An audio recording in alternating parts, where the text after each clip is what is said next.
Hello everyone, welcome back to my channel kitchen point. હું છું વિજયા ચાવડા. તો આજે આપણે બનાવીશું પ્રસાદી બનાવીશું. પ્રસાદીમાં બનાવીશું આપણે માટ. એટલે માટ આપણે શ્રીનાથજી જઈએ તો આપણે માટ રોટલા જે બનાવે છે ને એવા રોટલા આપણે પ્રસાદમાં બનાવવાના છે. તો ચાલો આપણે કિચનમાં જઈએ. તો અહીંયા મેં માટ બનાવવા માટે લોટ લીધો છે. તો આ મેં 2 લોટ લીધા છે. તો મેં 2 એક સરખા વાટકા છે તે એક સરખા માપે આપણે લેવાના છે.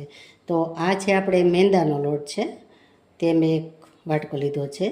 પછી આપણે જે નોર્મલ ઘઉંની રોટલી બનાવીએ છીએ તે આપણે ઝીણો લોટ લીધો છે.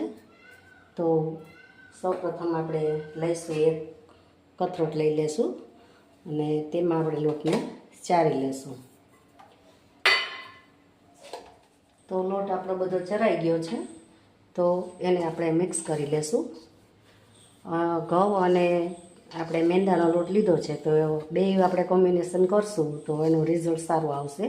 તમે કોઈ પણ એક લોટ એ લઈ શકો છો, ઘઉંનો અથવા તો મેંદાનો લઈ શકો છો.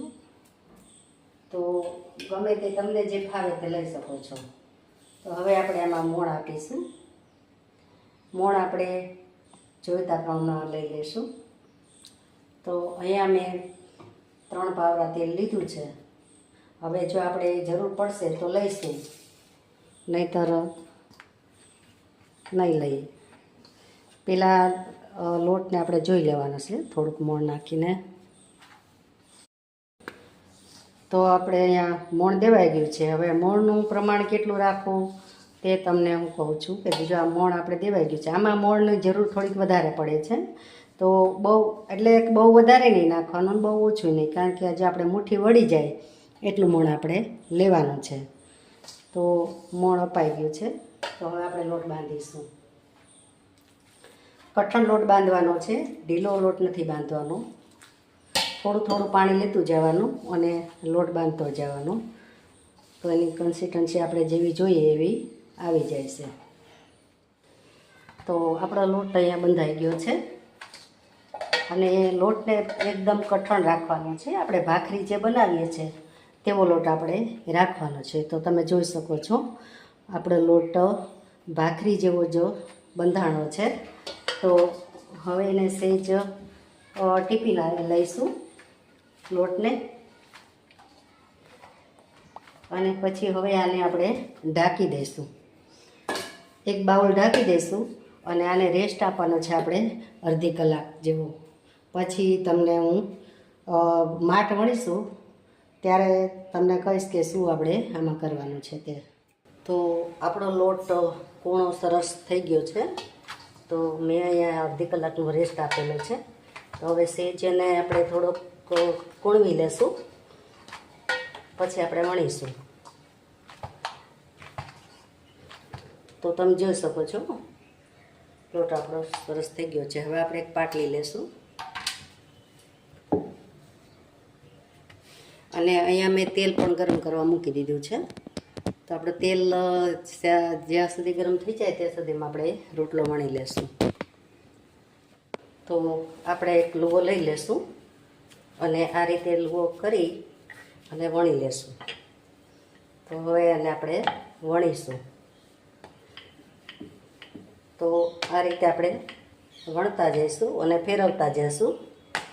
અને મેં વેલણનું ચીક્કી જે આપણે વણીએ છીએ ને તે વેલણ લીધું છે, એનાથી એક સરખું સરસ રીતે વણાશે. પહેલાં વેલણથી વણાય છે પણ આ હોય તો વધારે સારો. તો આપણો રોટલો વણાઈ ગયો છે. હવે આને એકદમ ગોળ રાઉન્ડમાં બનાવવો હોય તો આપણે કંઈક એક વાસણ લઈ લઈશું, ડબ્બાનું ઢાંકણું કે તે કંઈ. તો આપણે સરસ રીતે રોટલો આપણો ગોળ થાય. કારણ કે આ લોટ કઠણ છે એટલે આપણે આ ફાટી જ જવાની છે કિનારી. તો આ પણ ચાલે, તમે આમ તળી લો ને તોય પણ ચાલે છે. પણ આપણે એક ડબ્બો લીધો છે, આ ડબ્બો મેં. તો આપણે ડબ્બાનું માપ લઈ લેશું અને આ રીતે દબાવી દઈશું અને ફરતુંથી આપણે આ જે કોર નીકળે છે એને આપણે કાઢી લઈશું. તો જોઈ શકો છો સરસ એવો આપણો શેપ આવી ગયો છે ડબ્બાથી. હવે મેં અડધી ઇંચ કરતાં પણ થોડો આનો જાડાઈ રાખી છે. કારણ કે આપણે થોડીક ઓછી રાખશું તો આપણો તળાશે સરસ રીતે. અને હવે આમાં આપણે એક ચમચી લઈ લેશું, કાંટા ચમચી, અને એમાં છેદ કરી દઈશું ઝીણા ઝીણા, એટલે આપણો ક્યાંય કાચો રોટલો ન રહે અને ચડવામાં ઇઝી રહે. તો હવે આપણો રોટલો થઈ ગયો છે, તમે જોઈ શકો છો. હવે એને આપણે તેલમાં લઈ લઈશું, તળવા મૂકી દઈશું. તો આ રોટલાને આપણે તળવા રાખી દઈશું. તો પહેલાં તેલ ગરમ થઈ જાય એકદમ ત્યાં સુધી રાખવાનો, પછી આપણે એને ધીરો કરી દઈશું. કારણ કે ધીરા ગેસે તળીશું તો સરસ આપણો રોટલો ગોલ્ડન બ્રાઉન તળાઈને રેડી થશે. તો હવે આપણે ગેસ થોડો ધીરો કરી દઈશું અને બીજો રોટલો પણ આપણે વણી લઈશું.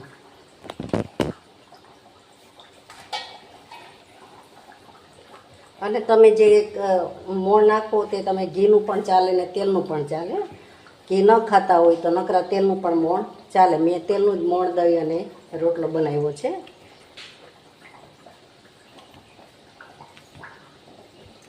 આને આપણે ગોલ્ડન બ્રાઉન થઈ જાય એક બાજુ, જો ઉપર આવી ગયો છે રોટલો અને સેજ ઉપર ગોલ્ડન થઈ જાય પછી આપણે એને પલટાવવાનો છે. જો પહેલાં પલટાવીશું તો આપણો રોટલો સરસ ચડશે નહીં અને ભાંગી જશે, એટલે એ ખાસ ધ્યાન રાખવાનું છે.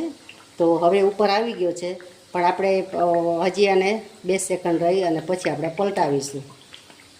જોઈ શકો છો આપણો ગોલ્ડન બ્રાઉન થઈ ગયો છે, આપણે તો પલટાવી લેશું. હવે આપણે એને એક ચીપિયા વડેથી પલટાવી લેશું. તો જુઓ તમે, સરસ રીતે આપણો રોટલો ચડી ગયો છે. પણ હજી થોડી વાર રહેવા દેશો. આ બબલ્સ જે થાય છે એ બબલ્સ આપણા હાવ બેસી જાય પછી આપણે એને લેવાનો છે બહાર. તો હવે આપણો માટ સરસ ચડી ગયો છે, તો આપણે એક પ્લેટમાં લઈ લેશું. તો તમે જોઈ શકો છો સરસ રીતે આપણો માટ ચડી ગયો છે, જે રોટલો બનાવેલો છે તે. હવે આપણે આ ડીશમાં એને લઈ લેશું.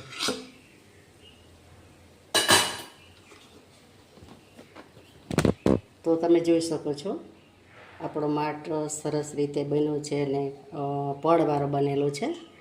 તો આ ઠરે પછી તમને હું બતાવું, ત્યાં સુધીમાં આપણે બીજો પણ તળી લઈશું. તો બીજો રોટલો પણ આપણે વણાઈ ગયો છે,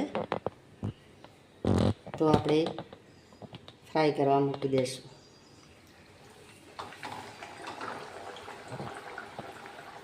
તો આપણો બીજો માટ પણ સરસ રીતે તરાઈ ગયો છે, તમે જોઈ શકો છો. તો સેજવાળાને આપણે રહેવા દઈશું હજી. આપણો બીજો માટ તરાઈ ગયો છે, ગોલ્ડન બ્રાઉન એકદમ થઈ ગયો છે. હવે એને આપણે એક પ્લેટમાં લઈ લેશું. તો આપણે આને પણ આમાં લઈ લેશું. હવે આપણે આ ત્રીજો માટ છે તે પણ આપણે તળી લેશું.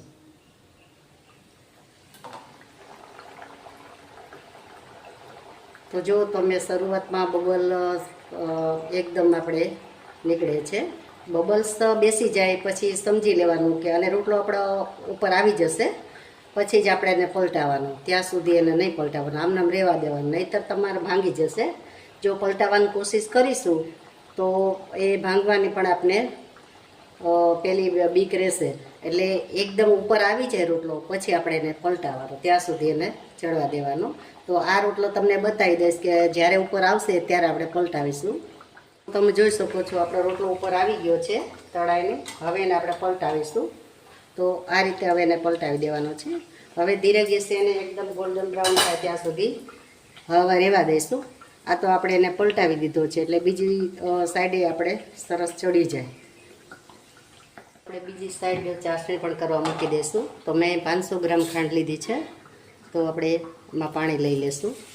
ખાંડ ડૂબે એટલું જ પાણી લેવાનું છે, વધારે નથી લેવાનું. તો આપણી ચાસણી થઈ જાય ને એક બાજુ આપણો રોટલો છે એક બાકી છે માટ, તે પણ તળાઈ જશે. હવે એને પલટાવી લેશું, જોઈ શકો છો તમે.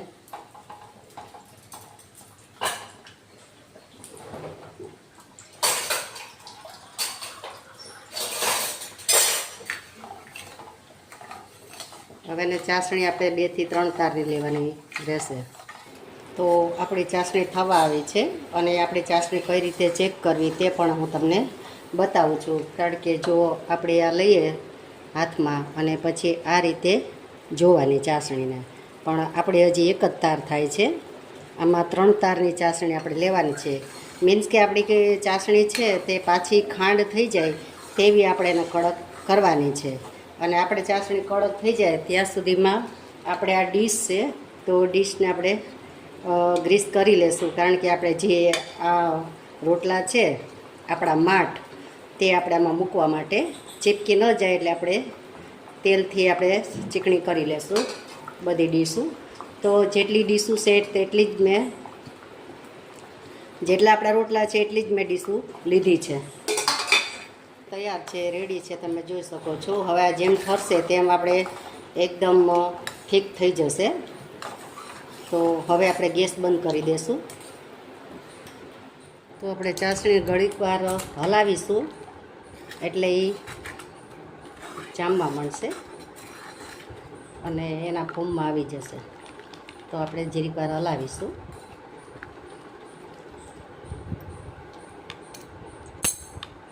તો તમે જોઈ શકો છો આપણી ચાસણી સરસ રીતે બની ગઈ છે. હવે આપણે એને વાટ જોયા વગર પલાળી દેશું. રોટલાની ઉપર આપણે ચાસણી લઈ લેશું આ રીતે. ફટાફટ હવે મૂકવાની છે કારણ કે એને તો ચાસણી આપણી તરત જ ઠળી જશે તો રોટલામાં કોટ નહીં થાય. તો હવે મેં અહીંયા ડીશ લીધી છે તેલથી ગ્રીસ કરેલી, એમાં આપણે રાખી દઈશું. તો આ રીતે બધી ચાસણી, બધા રોટલા આપણે ચાસણીમાં પલાળી દઈશું એટલે ઉપર કોટ સરસ રીતે થઈ જાય.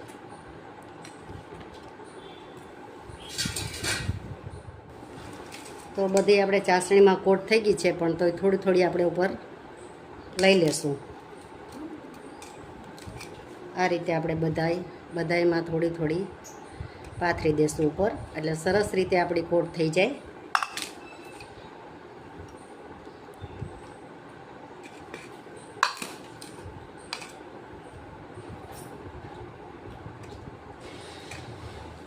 તો આપણા માઠ બની ગયા છે, તમે જોઈ શકો છો. સરસ મજાના માઠ આપણા બની ગયા છે પ્રસાદના. તો હવે આપણે એને સર્વ કરીશું.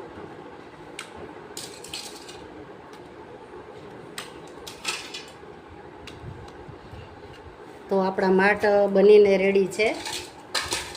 તો તમે જોઈ શકો છો, નજીકથી પણ તમને બતાવું છું. સરસ મજાના માઠ આપણા બની ગયા છે. તો મારા વિડીયો તમને કેવો લાગ્યો તે લાઈક કરજો, શેર કરજો અને સબસ્ક્રાઈબ કરજો અને બેલ આઇકન પ્રેસ કરજો તો મારા અવનવા વિડીયા તમને જલ્દીથી મળી જાય. તો હવે મળીશું આપણે નવા વિડીયોમાં નવી રેસીપી સાથે. ત્યાં સુધી આવજો. Thank you for watching.